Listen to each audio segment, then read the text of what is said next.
नमस्कार मित्रों, TV20 news पर मैं हूं आपके साथ अशोक वर्मा। आप देखते रहिए टीवी20 न्यूज, बने रहिए हमारे साथ। तो ये खबर आजमगढ़ से है, जहां मार्टिनगंज का चतुर्दिक विकास और हमारी बढ़ती लोकप्रियता राजनीतिक विरोधियों को हजम नहीं हो रही है। इसलिए वे इन दिनों 7 करोड़ के गबन की अफवाह उड़ाकर अपना ही मजाक बनवा रहे हैं, क्योंकि ब्लॉक में अभी तक 7 करोड़ रुपए का बजट ही नहीं आया है। उक्त बातें मार्टिनगंज ब्लॉक प्रमुख प्रतिनिधि सौरभ सिंह बीनू ने सोमवार को नगर के शारदा तिराहा स्थित गरुड़ होटल के सभागार में आयोजित प्रेस वार्ता के दौरान कही है। वहीं श्री सिंह ने आगे कहा कि नगर पंचायत मार्टिनगंज की घोषणा 20 जुलाई 2022 को हुई थी, जिसके बाद से 31 मार्च 2023 के मध्य और नगर पंचायत के गठन के पूर्व नगर पंचायत में शामिल 8 गांवों में लगभग 1.80 करोड़ रुपए की लागत से पारदर्शिता के साथ टेंडर प्रक्रिया के तहत ब्लॉक स्तरीय विभिन्न विकास कार्य कराए गए, लेकिन महज राजनीतिक द्वेषवश लोकायुक्त में बेबुनियाद शिकायती पत्र देकर मार्टिनगंज नगर पंचायत में सम्मिलित सुरहन, बिलवाना, महुजा, नेवादा, बनगांव, कौरी, गहनी, दरियापुर, निकासीपुर, अमनावे गांव में हुए विकास कार्यों पर सवालिया निशान उठाते हुए इसे गबन बताया जा रहा है। आयोजित प्रेस वार्ता में उन्होंने और क्या कुछ कहा है, आप सुनिए।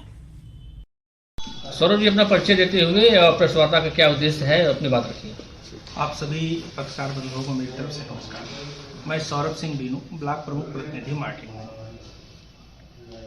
मार्टिनगंज का चतुर्दिक विकास और हमारी बढ़ती हुई लोकप्रियता से हमारे कुछ राजनीतिक विरोधियों को हजम नहीं हो पा रही थी, जिसके नाते वो मार्टिनगंज में 7 करोड़ गबन का कूट रचित हास्यप्रद आरोप लगा रहे हैं और खुद भी हंसी का पात्र हो रहे हैं। उक्त क्रम में मैं आपको यह बताना चाहता हूं कि 7 करोड़ का बजट हमारे नगर पंचायत हमारे विकास खंड मार्टिनगंज का अब तक के पूरे कार्यकाल का नहीं रहा। और मार्टिनगंज ही नहीं, पूरे आजमगढ़ जनपद में किसी भी ब्लॉक में 7 करोड़ रुपये इस कार्यकाल में अभी तक नहीं आया है, जिसको आप पता कर सकते हैं। और 20 जुलाई 2022 को उत्तर प्रदेश कैबिनेट के द्वारा हमारे विकास खंड मार्टिनगंज में सम्मिलित 8 गांवों को नगर पंचायत बनाने का निर्णय लिया गया।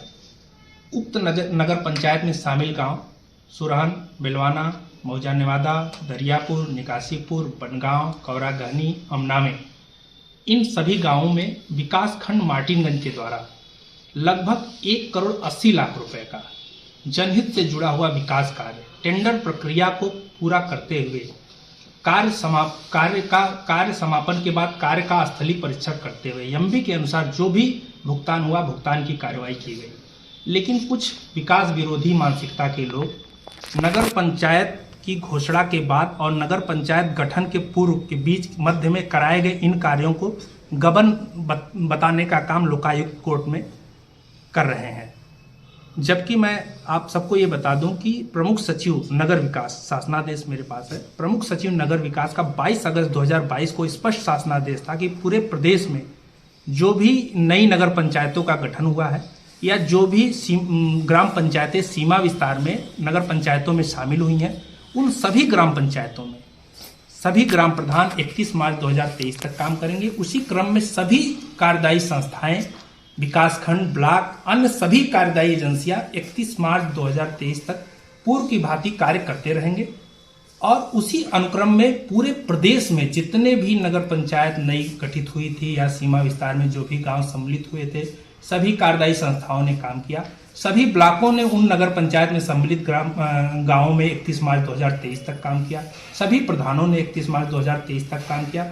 उसी क्रम में आजमगढ़ में भी मार्टिनगंज ब्लॉक ने नवगठित नगर पंचायत में सम्मिलित 8 गांव में 31 मार्च 2023 तक जो भी विकास कार्य पहले से कार्ययोजना में सम्मिलित थे उनको पूर्ण कराया। 31 मार्च 2023 के बाद एक भी रुपए का कार्य नहीं कराया गया। और प्रशासन या जिला प्रशासन या प्रदेश सरकार द्वारा कोई भी रोक, मार्टिनगंज ही नहीं पूरे प्रदेश में मुझे लगता है किसी ब्लॉक को ऐसी कोई रोक नहीं थी कि आप कोई कार्य इन ग्राम पंचायतों में नहीं कराएंगे। और जिला प्रशासन द्वारा गठित जांच टीम ने भी मौके पर स्थलीय परीक्षण में सारे कामों का होना नियमानुसार पाया।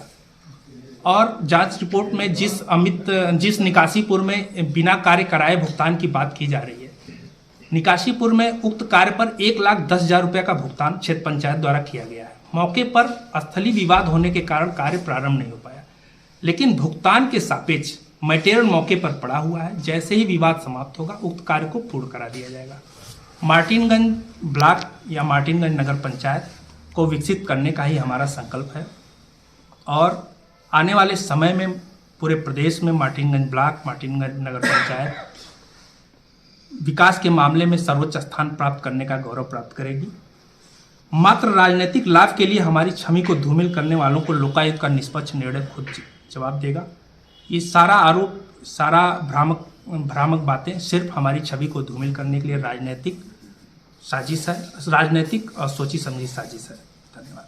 जिसमें आरोप लगाने वाले जो हैं शिकायतकर्ता सर्वेश कुमार, क्या उनसे है आपकी? श्री सर्वेश जायसवाल जी गैंगस्टर एक्ट के मुजरिम है। शराब के मामले में आदरणीय डीएम साहब और कप्तान साहब ने अभी मिलावटी शराब के मामले में उनको गैंगस्टर के मामले में जेल भेजा था। जमानत पे वो बाहर है। उनके भाई पर लगभग 1.5 से 2 करोड़ रुपया राइस मिल का बकाया है, उस मामले में भी वो जमानत पर है। वो समाजवादी पार्टी से हमारे खिलाफ प्रमुखी का चुनाव लड़े थे। चुनाव में मार्टिनगंज की जनता ने ज़बरदस्त शिकस्त दी थी और चुनाव हारने के बाद से निरंतर लगातार 2.5 सालों से वो ब्लॉक के विकास कार्यों को अवरुद्ध करने के लिए जगह जगह जितना उनसे बन पड़ता है शिकायत करने का काम करते हैं। उनका ये था आरोप कि जैसे ग्राम सुनहन में आपके द्वारा और ब्लॉक प्रमुख द्वारा 4 करोड़ 38 लाख रुपए का जो फर्जी भुगतान करा लिया गया है। इसी तरह बीनू कंस्ट्रक्शन के खाता में 1 करोड़ 85 लाख रुपए का भुगतान करा लिया गया है। क्या कहेंगे इस पर? पहली बात तो जो फर्जी भुगतान की बात की जाती है, फर्जी भुगतान क्या होता है या गबन क्या होता है? कोई कार्य हम बिना कराए उसका पैसा निकाल लें, वो गबन या फर्जी भुगतान हो गया। किसी कार्य को हम कराए हैं, उसका भुगतान हुआ, वो नियम से है कि नहीं है, ये लोकायुक्त निर्णय करेगा। सुरहन नगर पंचायत में शामिल काम हो गया और जो वो 4 करोड़ कुछ रुपए आंकड़े की बात कर रहा है, ये संभव ही नहीं कि एक ग्राम सभा में इतना बड़ा काम हो। पूरे ब्लॉक में अब तक 4 करोड़ रुपया नहीं आया होगा। हाँ, सुरहन में काम हुआ है, अधिकतम हुआ है। कुछ नगर पंचायत की घोषणा से पहले हुआ है, कुछ नगर पंचायत की घोषणा के बाद हुआ है। उनका ये कहना है कि नगर पंचायत की घोषणा के बाद इन्होंने काम कराया, ये गलत है। तो ऐसा कोई रोक वो दिखा दें जिसमें ये लिखा हो कि नगर पंचायत बनने के बाद और नगर पंचायत गठन के पूर्व 31 मार्च 2023 से पूर्व कार्य कराने के लिए ब्लॉक को रोका गया हो कि नहीं, आप इसमें काम नहीं कराए हो। उस आदेश का अगर हमने अवहेलना किया हो तो ये नियम के विरुद्ध है। जबकि ये प्रमुख सचिव अमृत अभिजात जी का आदेश है कि 31 मार्च तक पूर्व के भांति सभी कार्यदायी संस्थाएं, सभी लोग काम करेंगे। मार्टिनगंज ने भी काम किया, लालगंज में भी सीमा विस्तार में कुछ गांव गए थे, उन्होंने भी काम किया। बिलरियागंज में तमाम गांव चले गए, 70 या 66 गांव बिलरियागंज ने काम किया। जिला पंचायत ने भी हमारे गाँव में काम किया, सभी लोग काम किए। अगर हम दोषी हैं तो प्रदेश की जितनी भी ब्लॉक, जितनी भी संस्थाएं इन ग्राम पंचायतों में काम किए, सभी लोग दोषी हैं। और जो जांच डीएम साहब ने बैठाई थी, जांच रिपोर्ट डीएम साहब तक पहुंच गई है और वहां से लोकायुक्त क्या जाएगी? जो जांच रिपोर्ट आएगी उस पर आपको भरोसा पूरा है? जांच रिपोर्ट जो भी जाएगी हम कोर्ट में अपना पक्ष रखेंगे। कोर्ट में हम अपनी बात रखेंगे। जिस चीज़ को गलत साबित कर रहे हैं तो उस चीज़ को कोर्ट में उनको दिखाना होगा कि कौन सा आदेश था कि हमको काम करने का नहीं था, कि हम काम नहीं करेंगे वहाँ पर। अगर ऐसा आदेश होगा, कोर्ट का जो भी निर्णय होगा वो मान्य होगा। ठीक, धन्यवाद।